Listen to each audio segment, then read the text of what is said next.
কোরবানি কার উপর ওয়াজিব? এক নাম্বার প্রশ্ন হচ্ছে কোরবানি কার উপর ওয়াজিব? উত্তর হচ্ছে যার উপর যাকাত ওয়াজিব তার উপর কোরবানি ওয়াজিব। তবে যাকাত ওয়াজিব হওয়ার ক্ষেত্রে এবং কোরবানি ওয়াজিব হওয়ার ক্ষেত্রে কিছুটা পার্থক্য রয়েছে। যাকাত ওয়াজিব হওয়ার ক্ষেত্রে প্রয়োজনের অতিরিক্ত সম্পদ 1 বছর তার কাছে থাকতে হবে, অতঃপর ওই ব্যক্তির উপর যাকাত ওয়াজিব। আর কোরবানি ওয়াজিব হওয়ার জন্য প্রয়োজনের অতিরিক্ত সম্পদ 1 বছর থাকা জরুরি নয়, বরং জিলহজের 10, 11, 12 এই 3 দিনের মধ্যে যদি সে নেসাবের মালিক হয়ে যায় তার উপর কোরবানি ওয়াজিব। অধিকাংশ সময় দেখা যায় স্বামীর উপর কোরবানি ওয়াজিব, স্ত্রীর উপরও কি কোরবানি ওয়াজিব। আমরা সব স্ত্রীরা স্বামীর উপর কি চাপায় দেই, ভাত কাপড়ও খাওয়াইবেন আবার কি দিবেন, কোরবানিও দিবেন না। কোন মহিলার উপর যদি কোরবানি ওয়াজিব হয় তাহলে ওই মহিলারও কোরবানি দেওয়া কি ওয়াজিব। যদি সে কোরবানি না করে তাহলে গুনাহগার হবে। আর যে সমস্ত পুরুষ যাদের উপর কোরবানি ওয়াজিব তারা তো অবশ্যই দিবেন। তাহলে প্রথম মাসালা হচ্ছে কোরবানি কার উপর ওয়াজিব। সহজ, একেবারে সহজ উত্তর হচ্ছে যে যারা গত বছর যাকাত দিছে নিশ্চিত, গত বছর না এই রমজানের পিছে আমরা কি দিয়েছি, যাকাত দিয়েছি, নিশ্চিত মোটামুটি তাদের উপর কি কোরবানি ওয়াজিব। সাথে সাথে এমন অনেক মানুষ রয়েছে যাদের উপর কোরবানি ওয়াজিব কিন্তু আমরা কোরবানি দেই না। যেমন একটা উদাহরণ দেই, একজনের 2টা ফ্ল্যাট রয়েছে। আমরা জানি ফ্ল্যাটের উপর যাকাত আসে না, তাই না? ফ্ল্যাটের উপর কি আসে না, যাকাত আসে না। কিন্তু এটা আপনি একটা ফ্ল্যাটের টাকা দিয়ে আপনার সারা মাস সুন্দর মতো কি চলে যায়, আরেকটা ফ্ল্যাটের অর্থটা আপনার কাছে জমে যায়, যেটা কোরবানির এই 3 দিন নেসাব পরিমাণ মালের মালিক হয়ে যায়, তাহলে আপনার উপরও কোরবানি কি ওয়াজিব। অনেক সময় দেখা যায় মা বোনরা আলমারির মধ্যে দামি দামি শাড়ি আর গহনা এভাবে রাখা দেয়। হঠাৎ কোনো বিয়ার অনুষ্ঠান বা কোনো অনুষ্ঠান হলে দামি শাড়িটা নামায়া পরে আবার ওখানে রাখা দেয়। তাহলে এই শাড়িটা কি প্রয়োজন না প্রয়োজনের অতিরিক্ত? প্রয়োজনের অতিরিক্ত। এভাবে একটা শাড়ির দাম যদি 10,000 হয়, 10টা শাড়ি থাকলে 1 লক্ষ টাকা আপনার উপর কোরবানি ওয়াজিব। বুঝাচ্ছে ভাই? এমন কি বড় বড় ডেক্সি থাকে না, শখের ডেক্সি, আমি এগুলোর কি বলি শখের ডেক্সি। কোন পাতিলটা কাজে লাগে? যেটা প্রতিদিন ভাত রান্না হয় ওটা কি কাজের পাতিল। যে পাতিলটার মধ্যে তরকারি রান্না হয় ওটা কাজের পাতিল। যে পাতিলটার মধ্যে ডাল রান্না হয়, দুধ জাল দেওয়া হয় বা অন্যান্য সবজি রান্না করা হয়, মাছ ভাজা হয়, এগুলো হচ্ছে কাজের পাতিল। আরেকটা হচ্ছে শখের পাতিল। শখের পাতিল যেটা সানসেটে থাকে, আলমারির একেবারে ভিতরে থাকে, হঠাৎ বছরে একবার তার সাথে কি হয়, সাক্ষাৎ হয়। তাহলে এগুলো শখের পাতিল। এগুলো যদি সব এভারেজে মিলান, যদি নেসাব পরিমাণ সম্পদ হয়ে যায় তাহলে তার উপরও কি কোরবানি ওয়াজিব। আরেকটা গুরুত্বপূর্ণ মাসআলা বলি, হয়তোবা সবারই কিছু মানুষের মনে কষ্ট হবে, তারপরে বলি। টেলিভিশন আছে না, এই টেলিভিশনটা প্রয়োজনের অতিরিক্ত। টেলিভিশন এটা প্রয়োজনের কি অতিরিক্ত? বলেন তো টেলিভিশন এটা কি প্রয়োজন না অপ্রয়োজনীয় জিনিস? অপ্রয়োজনীয় জিনিস। টেলিভিশন যদি প্রয়োজনের বিষয় থাকতো তাহলে সবচেয়ে বড় টেলিভিশনটা আমার বাড়িতে লাগাইতে হয়। বুঝেন না কথাটা? এটা যদি প্রয়োজনীয় বিষয় হইতো, এটা যদি হালাল হইতো, তাহলে সর্বপ্রথম আমি কি আমার বাড়িতে লাগাইতাম এবং আমার মুসল্লি ভাইরা যারা আছেন সবাইরে বলতাম একটা একটা টেলিভিশন কিনেন, কিনা ঘরের মধ্যে লাগান। এটা কি প্রয়োজনীয় না অপ্রয়োজনীয়? তাহলে অপ্রয়োজনীয় একটা বড় টেলিভিশন, এটার দাম 90,000 টাকা, তাহলে এটা প্রয়োজনের অতিরিক্ত, তাহলে আপনার উপর কোরবানি ওয়াজিব হয়ে গেছে। বুঝে আসছে ভাই? এখন বলতে পারেন হুজুর নেসাব কি? নেসাব হচ্ছে, স্বর্ণের নেসাব হচ্ছে 7.5 ভরি স্বর্ণ, রূপার নেশাব হচ্ছে 52.5 তোলা রূপা। উভয়টাকে মোটামুটি যদি স্বর্ণের নেশাব হয়ে যায় তাহলে ওই ব্যক্তির উপর কোরবানি ওয়াজিব হয়ে যায়। তাহলে কয়েকদিন আগে আমি একটা হিসাব করেছি, 1600 টাকা ভরি রূপা যদি 52.5 ইন্টু 1600 সমান সমান প্রায় 84,000 টাকা। কত হাজার? মোটামুটি 85,000 ধরেন। 85,000 টাকা যদি প্রয়োজনের অতিরিক্ত জিলহজের 10, 11, 12 তারিখে আপনি এই টাকার মালিক থাকেন তাহলে অবশ্যই আপনার উপর কোরবানি ওয়াজিব, আপনি কোরবানি করবেন। আল্লাহ তাআলা আমাদেরকে কোরবানি করার তৌফিক দান করেন।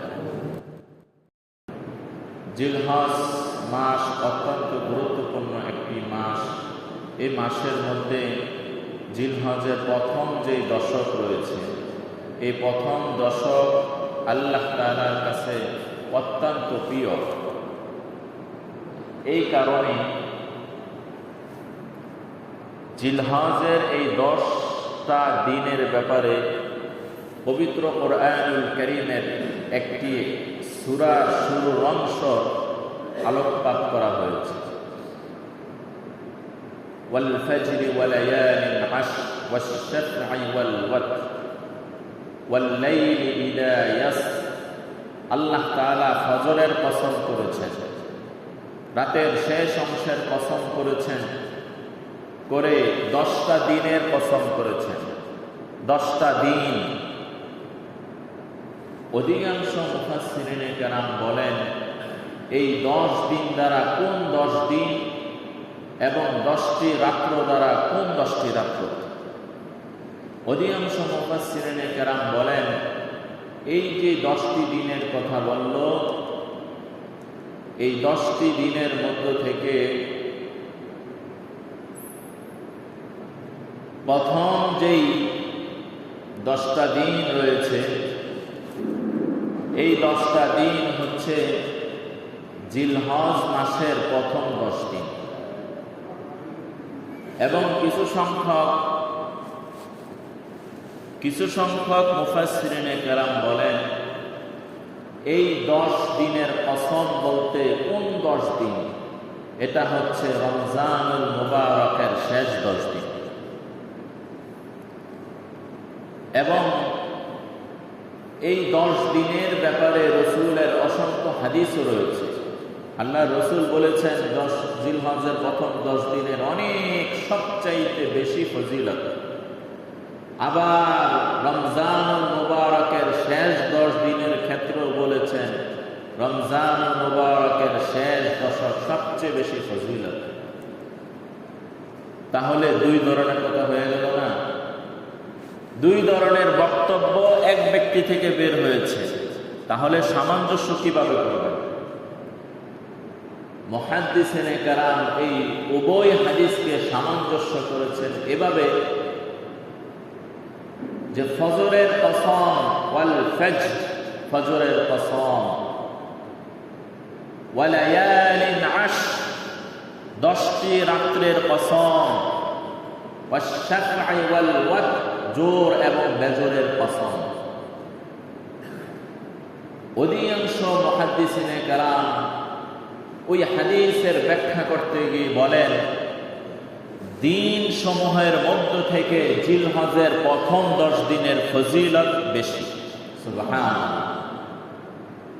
এবং রাত সমূহের মধ্য থেকে রমজানুল মুবারকের শেষ দশকের রাত্রগুলো বেশি ফজিলত। তাহলে উভয় হাদিসের মধ্যে কি হয়ে গেল? সামঞ্জস্য হয়ে গেল। এই 10 দিন এত ফজিলত কেন? এর অনেকগুলো জবাব রয়েছে। সবচেয়ে সুন্দর একটি জবাব হচ্ছে বুখারী শরীফের সর্বস্বীকৃত একটি ব্যাখ্যা গ্রন্থ রয়েছে, শরাহ বলা হয়, ব্যাখ্যা গ্রন্থ। ওটার নাম হচ্ছে ফাতহুল বারী। ওই ফাতহুল বারীর মুসান্নিফ হচ্ছে হাফেজ ইবনে হাজার আসকালানী রাহিমাহুল্লাহ তাআলা। উনি বলেন জিলহজের এই প্রথম দশক এত ফজিলতপূর্ণ কেন? জিলহজের এই প্রথম 10টার মধ্যে ইসলামের সমস্ত আমল এই 10 দিনের মধ্যে জমা হয়ে গেছে। সুবহানাল্লাহ। যেটা অন্য 12টি মাস অন্য কোন দিনগুলোর মধ্যে একসাথে ইসলামের সমস্ত বিধান জমা হয় না। এই 10 দিনের মধ্যে ইসলামের সবগুলো বিধান এসে গেছে।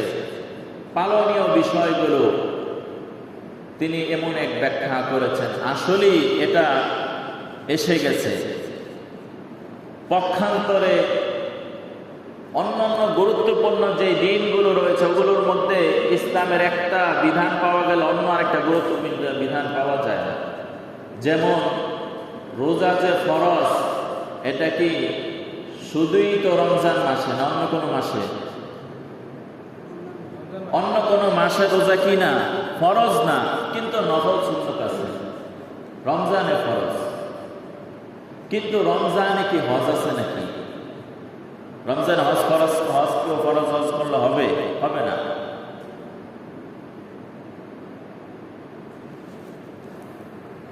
জিলহজের 10, 11, 12 এই 3 দিনে কোরবানি করলে কোরবানি হবে। এই 3 দিন ছাড়া বাকি 11 মাসের যে কোনো দিন বা 11 মাসের যে কোনো মাসে কোরবানি করলে কোরবানি হবে। এটা ইসলামের এমন এক বিধান এই 3 দিনের সাথে সম্পৃক্ত। সুতরাং কেউ যদি ঈদের একদিন আগে 80 লক্ষ টাকার গরুও জবাই দিয়া দেয়, কোরবানি হবে? হবে না। আর ওই 3 দিনের মধ্যে কেউ যদি একটা ছাগল বা বকরি দেয়, দাম 10,000 20,000, ওটাও কি হবে? কোরবানি হবে। এই 10 দিনের ফজিলত এত বেশি। এই 10 দিনের অনেকগুলো গুরুত্বপূর্ণ আমল রয়েছে। তার মধ্যে অন্যতম আমল হচ্ছে যে এই 10টা দিন রাসূল আকরাম সাল্লাল্লাহু আলাইহি ওয়াসাল্লাম টানা 10 দিন রোজা রাখতেন। আমাদের তো ঈমান দুর্বল, আমরা টানা 10 দিন কি রাখতে পারি না। হয়তো আল্লাহ তাআলার এমন কিছু বান্দা রয়েছে যারা টানা 10 দিন কি রোজা রাখছেন। আল্লাহ তাআলা সকলের রোজাগুলোকে কবুলের মঞ্জুর করে। অনেকে বিশেষ দিনগুলোতে রোজা রাখেন, যেমন সোমবার, বৃহস্পতিবার রোজা রাখলেন, রাতে ইবাদত বন্দেগীতে কাটালেন। এই নিয়তে এটা জিলহজ মাস চলছে। জিলহজ মাসের অন্যতম আরেকটি আমল হচ্ছে অধিক পরিমাণে তাকবীর বলা। জিলহজের আরো অন্যতম আরেকটি আমল হচ্ছে আরাফার রোজা রাখা। জিলহজ মাসের সবচাইতে বড় আমল হচ্ছে আল্লাহ তাআলার কাছে কোরবানির দিনগুলোর মধ্য থেকে সবচেয়ে শ্রেষ্ঠ আমল হচ্ছে রক্ত প্রবাহিত করা। এর চাইতে উত্তম পছন্দের আমল আর কিছু নাই। উদাহরণস্বরূপ, কোরবানি কয়দিন? 3 দিন। এই 3 দিনে এক ব্যক্তি সারা রাত তাহাজ্জুদ করলো, আরেকজন কোরবানি করলো। কোনটা বেশি আল্লাহ পছন্দ করবে? কোরবানি পছন্দ করবে, কারণ ওটার মধ্যে কি হয়েছে? রক্ত প্রবাহিত হয়েছে। এই যে কিছু গুরুত্বপূর্ণ আমলের কথা বলতেছিলাম, বিগত জুমাগুলোর মধ্যে আমরা ইসলামের অন্যতম বিধান হজ সম্পর্কে আলোচনা করতেছিলাম। হজের প্রেক্ষাপট নিয়ে আলোচনা করেছি। হজের যে সমস্ত আরকান আর রুকনগুলো রয়েছে, এগুলো অধিকাংশই আমাদের জাতির পিতা হযরত ইব্রাহিম আলাইহিস সালাতু ওয়াস সালামের সুন্নাহ। যেমন খানায়ে কাবাকে মানুষ তওয়াফ করে, এই খানায়ে কাবা কে নির্মাণ করেছেন? হযরত ইব্রাহিম আলাইহিস সালাতু ওয়াস সালাম। অতঃপর মানুষ তওয়াফ করে একটু পিছনে 2 রাকাত নামাজ পড়ে মাকামে ইব্রাহিমের পিছনে, ওটাও তো ইব্রাহিম আলাইহিস সালাতু ওয়াস সালামকে কেন্দ্র করে। আবার তওয়াফ শেষ সাই করার জন্য সাফা এবং মারওয়া যে সাই করে, দৌড়াদৌড়ি করে, ওটাও তো ইব্রাহিম আলাইহিস সালাতু ওয়াস সালামের স্ত্রীর কর্ম, তাই না? এরপর মিনায় মানুষ অবস্থান করে, আরাফায় অবস্থান করে, মুজদালিফায় অবস্থান করে, এরপর কঙ্কর নিক্ষেপ করে। এবারে যে সব আমলগুলো অধিকাংশ কাকে কেন্দ্র করে? ইব্রাহিম আলাইহিস সালাতু ওয়াস সালামকে কেন্দ্র করে। এমনকি আমরা যে কোরবানি করি এটা সরাসরি ইব্রাহিম আলাইহিস সালাতু ওয়াস সালামের সুন্নাত। এই আমালগুলো যে আমরা করছি অধিকাংশ ইব্রাহিম আলাইহিস সালাতু ওয়াস সালামের কর্ম। বলতে পারেন তো ইব্রাহিম আলাইহিস সালাতু ওয়াস সালাম থেকে কি কোরবানি শুরু? না, কোরবানি শুরুর ইতিহাস হচ্ছে পৃথিবীর সৃষ্টির ইতিহাসের সাথে। হযরত আদম আলাইহিস সালাতু ওয়াস সালামের সন্তান, ওনাদের উপর আল্লাহর হুকুম ছিল কোরবানি করা। সেখান থেকে কোরবানির বিধান ইব্রাহিম আলাইহিস সালাতু ওয়াস সালাম পর্যন্ত একটা পর্যায়ে ছিল, এক ধাপ। ইব্রাহিম আলাইহিস সালাতু ওয়াস সালাম থেকে নিয়ে এখন পর্যন্ত যে কোরবানি রয়েছে এটা সরাসরি ইব্রাহিম আলাইহিস সালাতু ওয়াস সালামের পদ্ধতি। ইতিপূর্বে কোরবানি সম্পর্কে বিশাল ইতিহাস, ঘটনা অনেক আপনাদের আমি শুনিয়েছি। নিয়ত করলাম এবছর যেহেতু এটাই শেষ জুমা কোরবানির আগের, তো যেহেতু বড় একটি বিধান কোরবানি, এ কোরবানি যেন আমাদের সহি হয়, কোরবানি যেন শুদ্ধ হয়, কোরবানি যেন আল্লাহর জন্যই হয়, এ কারণে কিছু প্রিপারেশন দরকার, কিছু গাইডলাইন দরকার। গাইডলাইন কি? কোরআন এবং হাদিসের গাইডলাইন।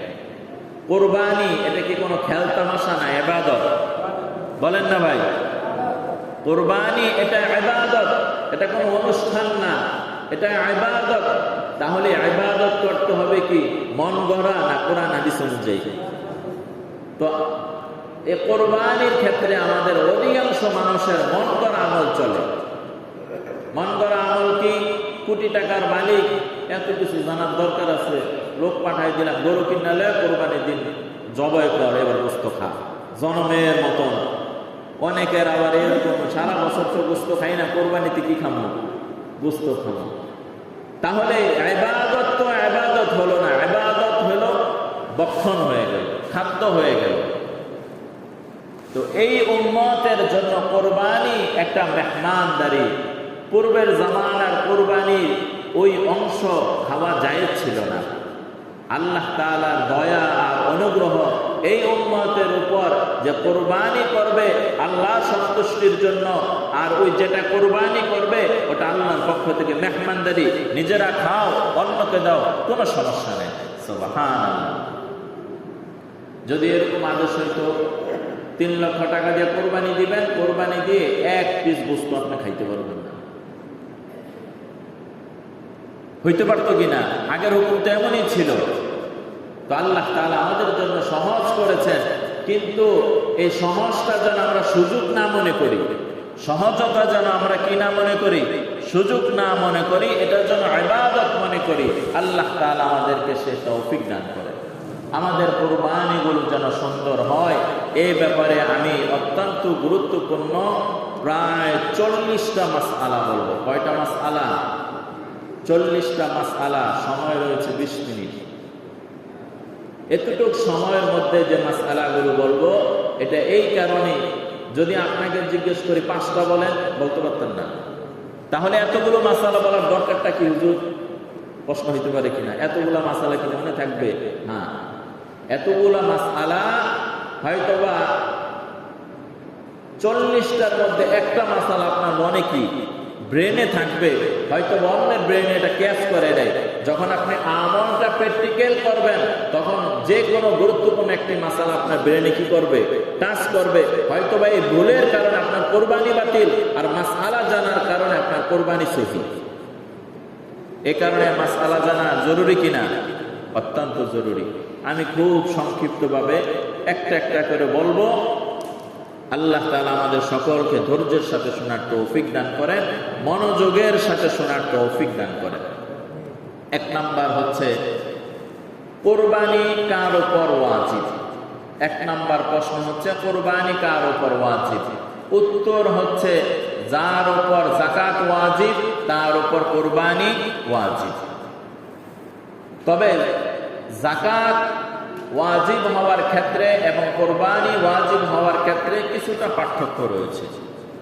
যাকাত ওয়াজিব হওয়ার ক্ষেত্রে প্রয়োজনের অতিরিক্ত সম্পদ 1 বছর তার কাছে থাকতে হবে, অতঃপর ওই ব্যক্তির উপর যাকাত ওয়াজিব। আর কুরবানি ওয়াজিব হওয়ার জন্য প্রয়োজনের অতিরিক্ত সম্পদ 1 বছর থাকা জরুরি নয়, বরং জিলহজের 10, 11, 12 এই 3 দিনের মধ্যে যদি সে নেসাবের মালিক হয়ে যায় তার উপর কুরবানি ওয়াজিব।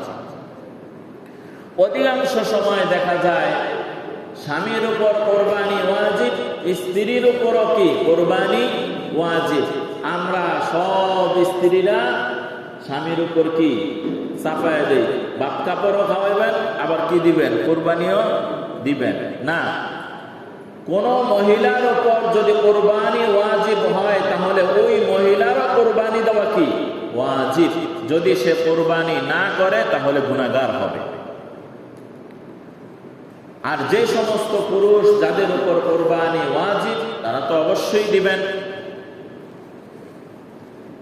তাহলে প্রথম মাসালা হচ্ছে কুরবানি কার উপর ওয়াজিব। সহজ, একেবারে সহজ উত্তর হচ্ছে যারা গত বছর যাকাত দিছে নিশ্চিত, গত বছর না এই রমজানের পিছে আমরা কি দিয়েছি, যাকাত দিয়েছি, নিশ্চিত মোটামুটি তাদের উপর কি কুরবানি ওয়াজিব। সাথে সাথে এমন অনেক মানুষ রয়েছে যাদের উপর কুরবানি ওয়াজিব কিন্তু আমরা কুরবানি দেই না। যেমন একটা উদাহরণ দেই, একজনের 2টা ফ্ল্যাট রয়েছে। আমরা জানি ফ্ল্যাটের উপর যাকাত আসে না, তাই না?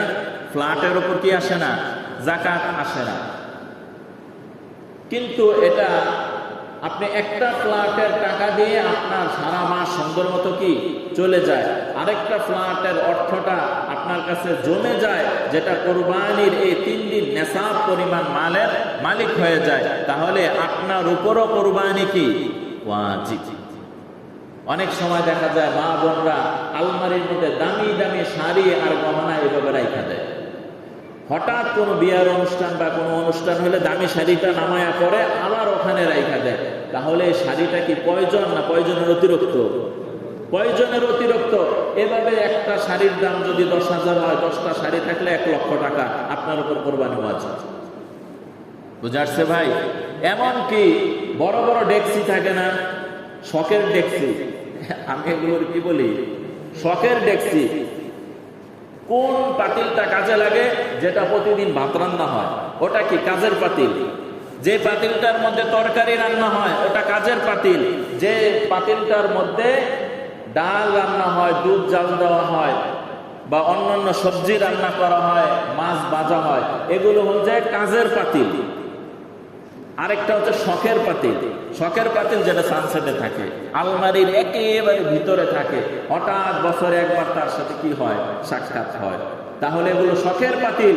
এগুলো যদি সব এভারেজে মিলান, যদি নেসাব পরিমাণ সম্পদ হয়ে যায় তাহলে তার উপরও কি কুরবানি ওয়াজিব।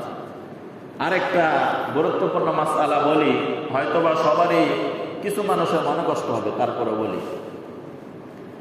টেলিভিশন আছে না, এই টেলিভিশনটা প্রয়োজনের অতিরিক্ত। টেলিভিশন এটা প্রয়োজনের কি অতিরিক্ত। বলেন তো টেলিভিশন এটা কি প্রয়োজন না অপ্রয়োজনীয় জিনিস? অপ্রয়োজনীয় জিনিস। টেলিভিশন যদি প্রয়োজনের বিষয় থাকতো তাহলে সবচেয়ে বড় টেলিভিশনটা আমার বাড়িতে লাগাইতাম। বুঝেন না কথাটা? এটা যদি প্রয়োজনীয় বিষয় হইতো, এটা যদি হালাল হইতো, তাহলে সর্বপ্রথম আমি কি আমার বাড়িতে লাগাইতাম এবং আমার মুসল্লি ভাইরা যারা আছেন সবাইরে বলতাম একটা একটা টেলিভিশন কিনেন, কিনা ঘরের মধ্যে লাগান। এটা কি প্রয়োজনীয় না অপ্রয়োজনীয়? তাহলে অপ্রয়োজনীয় একটা বড় টেলিভিশন, এটার দাম 90,000 টাকা, তাহলে এটা প্রয়োজনের অতিরিক্ত, তাহলে আপনার উপর কুরবানি ওয়াজিব হয়ে গেছে। বুঝে আসছে ভাই? এখন বলতে পারেন হুজুর নেসাব কি? নেসাব হচ্ছে স্বর্ণের নেসাব হচ্ছে 7.5 ভরি স্বর্ণ, রূপার নেসাব হচ্ছে 52.5 তোলা রূপা। উভয়টাকে মোটামুটি যদি স্বর্ণের নেশাব হয়ে যায় তাহলে ওই ব্যক্তির উপর কোরবানি ওয়াজিব হয়ে যায়। তাহলে কয়েকদিন আগে আমি একটা হিসাব করেছি, 1600 টাকা ভরি রূপা যদি 52.5 ইন্টু 1600 সমান সমান প্রায় 84,000 টাকা। কত হাজার? মোটামুটি 85,000 ধরেন। 85,000 টাকা যদি প্রয়োজনের অতিরিক্ত জিলহজের 10, 11, 12 তারিখে আপনি এই টাকার মালিক থাকেন, তাহলে অবশ্যই আপনার উপর কোরবানি ওয়াজিব, আপনি কোরবানি করবেন। আল্লাহ তাআলা আমাদেরকে কোরবানি করার তৌফিক দান করেন। 2 নাম্বার, নেশাবের মেয়াদ কতদিন এটা বলে দিয়েছি। নেশাবের মেয়াদ হচ্ছে 3 দিন, অর্থাৎ জিলহজের 10, 11, 12 এই 3 দিন।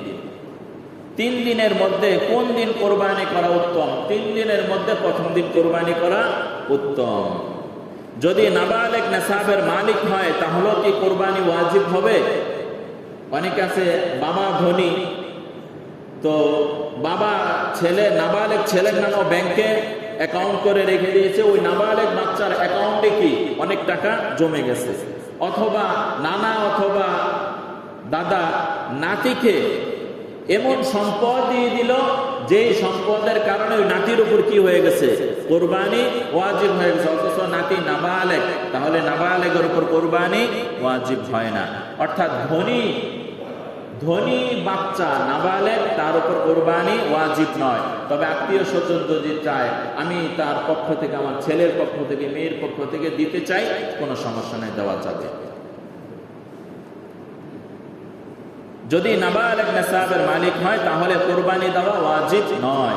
বালেগ তবে সুস্থ মস্তিষ্ক না, তার উপরও কোরবানি ওয়াজিব নয়। একজন ব্যক্তি পাগল, কোটি টাকার মালিক, আছে কি না? আছে কিন্তু, বুঝতে পারছেন? এক লোক এক সময় অনেক কাজ কাম করছে, অনেক সম্পদ জোগাইছে, শেষ সময় কি ওনার মাথা আর কি নাই, ঠিক নাই, তাহলে ওনার উপর কোরবানি কি না? ওয়াজিব নয়। দরিদ্র লোকের উপর কোরবানি ওয়াজিব নয়। যিনি দরিদ্র তার উপর কোরবানি ওয়াজিব নয়। এখানে আরেকটা গুরুত্বপূর্ণ মাসালা, দরিদ্র ব্যক্তি কোরবানি ওয়াজিব নয়, কিন্তু সে একটা গরু কি কিনে ফেলেছে, তাহলে এখন নিয়ত করলো কিনছি, থাক কোরবানি না দিলাম, না চলবে না। আপনার কি দিতে হবে? কোরবানি দিতে হবে। কেননা আপনার উপর ওয়াজিব ছিল না, আপনি নিজেই নিজের উপর কি করেছেন? চাপায় নিয়েছেন, তাহলে কোরবানি অবশ্যই দিতে হবে। কেউ যদি কোরবানির দিনগুলোতে কোরবানি না দিতে পারে তাহলে করণীয় কি? কোরবানির দিনগুলোতে কোরবানি না দেওয়া সুরত 2টা। 1 নাম্বার সুরত হচ্ছে আপনি নেশাবের মালিক, কোরবানি আপনার উপর ওয়াজিব, আপনি ডাইন বাম করে একটা অজুহাত দিয়া আপনি কি দিলেন না? কোরবানি দিলেন না। অথচ হুজুর তো মাসালা কি বলেই দিয়েছে, প্রত্যেকেই এই মাইকের আওয়াজ শত শত মানুষ শুনছে, প্রত্যেকটা মানুষ তো এটা এখনই বলার সাথে সাথে তো বুঝে ফেলা উচিত যে আমি কি মোটামুটি 85,000 টাকার মালিক আছি।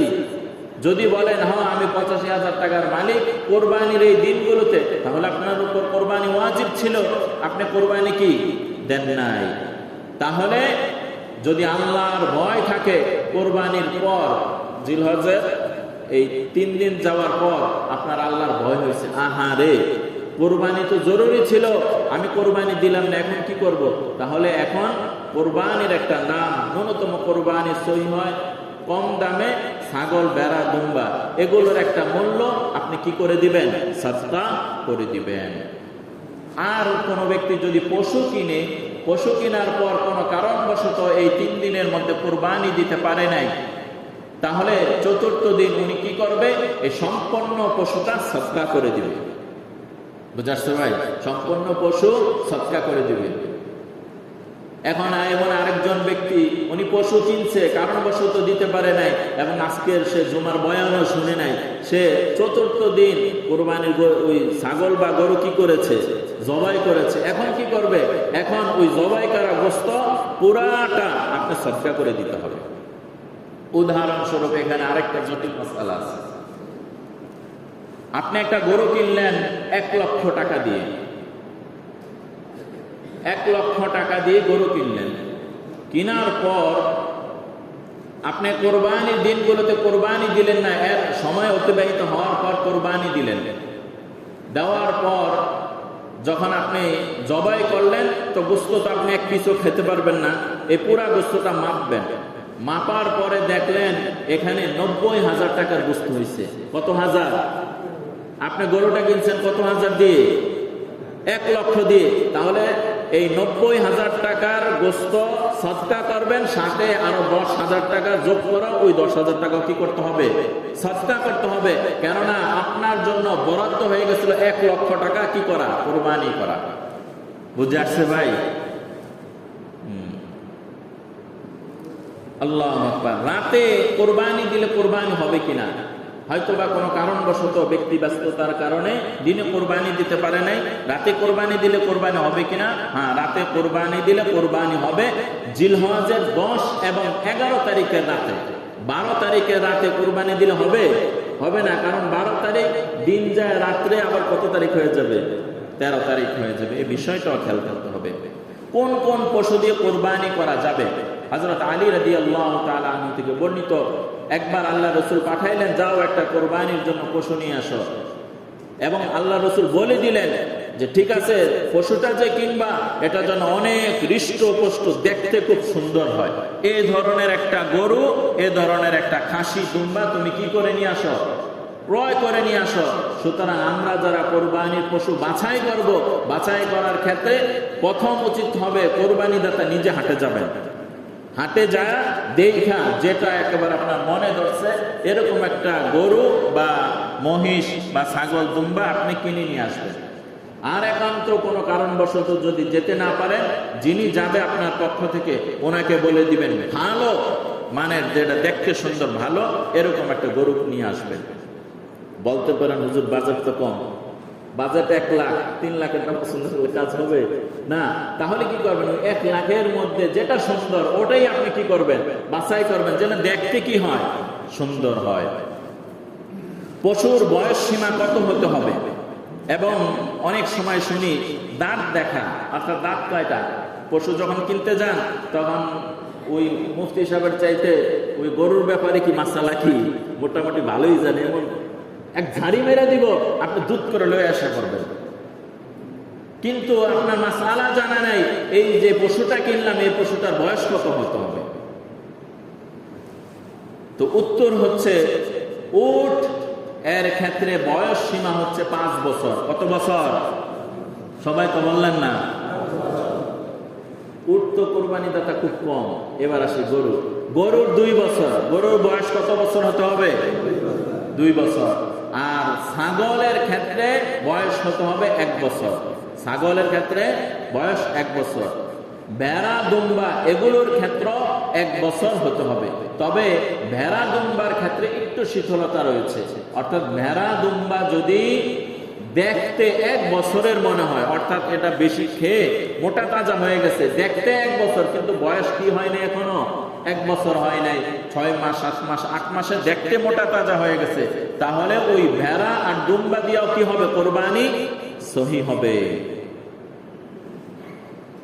আরেকটা বিষয়, দাঁতের যে হিসাবটা অনেক সময় দেখা যায় পশু বিশেষজ্ঞ যারা রয়েছে ওনারা বলেন সাধারণত 2 বছর হলে দাঁত তো কি হয়ে যায়, বা উটের 5 বছর হলে তার নির্ধারিত দাঁত হয়ে যায়। অনেক সময় কারণবশত বিশেষ কারণে, রোগের কারণে তার দাঁত নাও কি হতে পারে, কিন্তু এই বিষয়টা খেয়াল করা যে তার দাঁত ঠিক আছে কিনা, তার বয়সটা ঠিক আছে কিনা।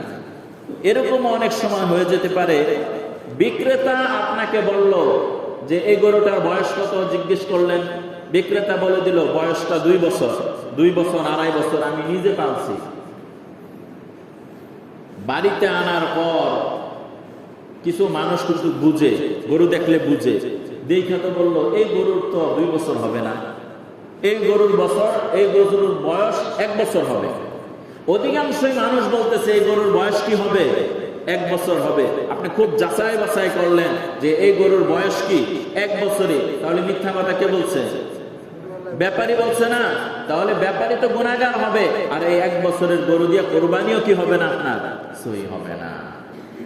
এবার আসি, যদি এমন হয় কয়েক মাস ডিফারেন্স, অর্থাৎ 2 বছর এখনো কি হয় নাই, বা উনি বলল 2 বছর ওভার হয়ে গেছে, কিন্তু 2-3 মাস কি আছে, বাকি আছে। আপনি নিয়ে আসছেন, ব্যাপারী কিন্তু মিথ্যা কথা বলছে, কিন্তু আপনি যে নিয়ে আসছেন আপনি তো আর জানেন না সে সত্য বলছে না মিথ্যা বলছে। কিন্তু দেখতে শুনতে মানুষ গরুটা ধইরা বলল যে না, গরুটা ঠিক আছে, গরুটা বয়স ঠিক আছে, তাহলে ওটা দিয়েও কি হয়ে যাবে, কোরবানি হয়ে যাবে।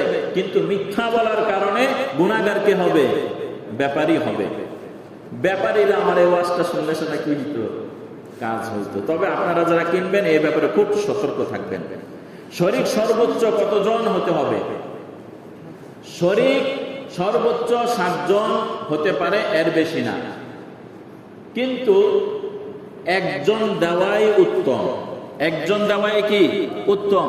আর শরিকানা নেওয়া জায়েজ আছে, কিন্তু একাধিক শরিকানার মধ্যে কোনো ব্যক্তির যদি গোশত খাওয়ার নিয়ত থাকে, মানুষকে দেখানোর নিয়ত থাকে, তাহলে কোরবানি সহি হবে না।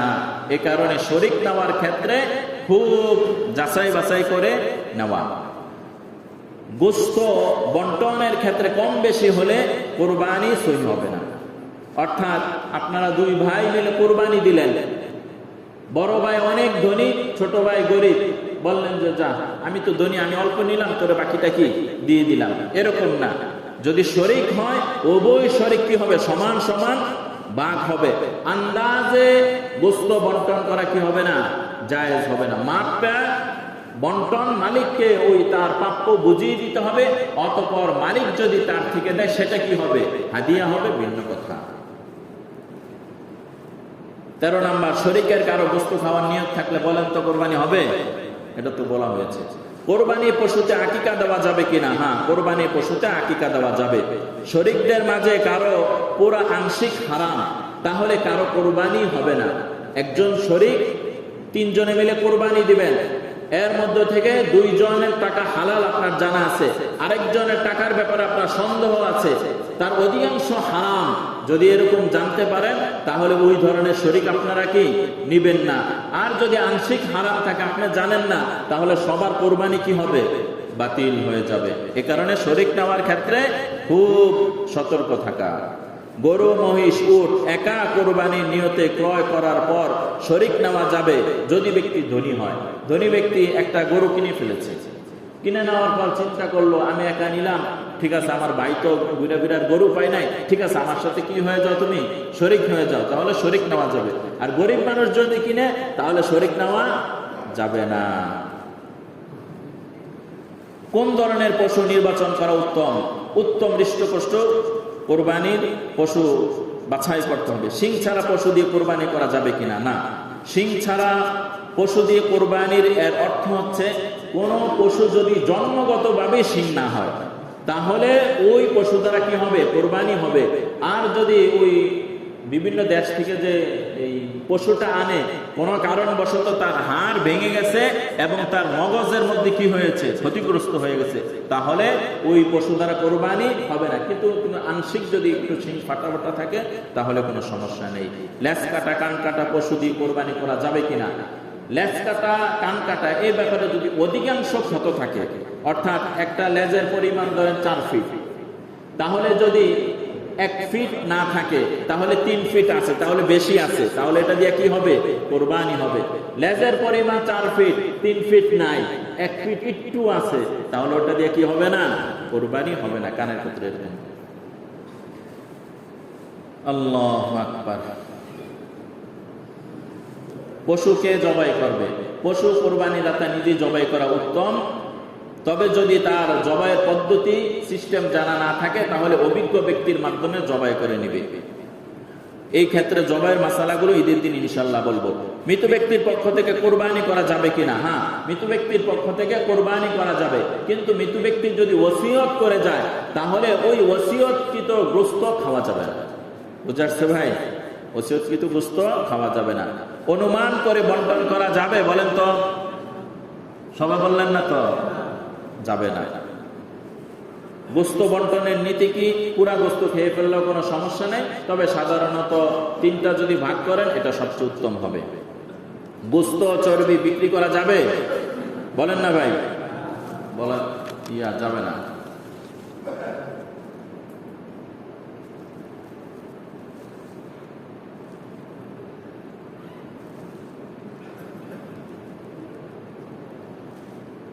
কোরবানি ওয়াজিব এমন ব্যক্তির পক্ষ থেকে কোরবানি করলে করণীয় কি? এক ব্যক্তির উপর কোরবানি ওয়াজিব, তাহলে কারণবশত উনি যদি কোরবানি না করতে পারে, তাহলে ওনার পক্ষ থেকে কেউ যদি কোরবানি করে দেয়, না জানিয়ে কোরবানি হবে না।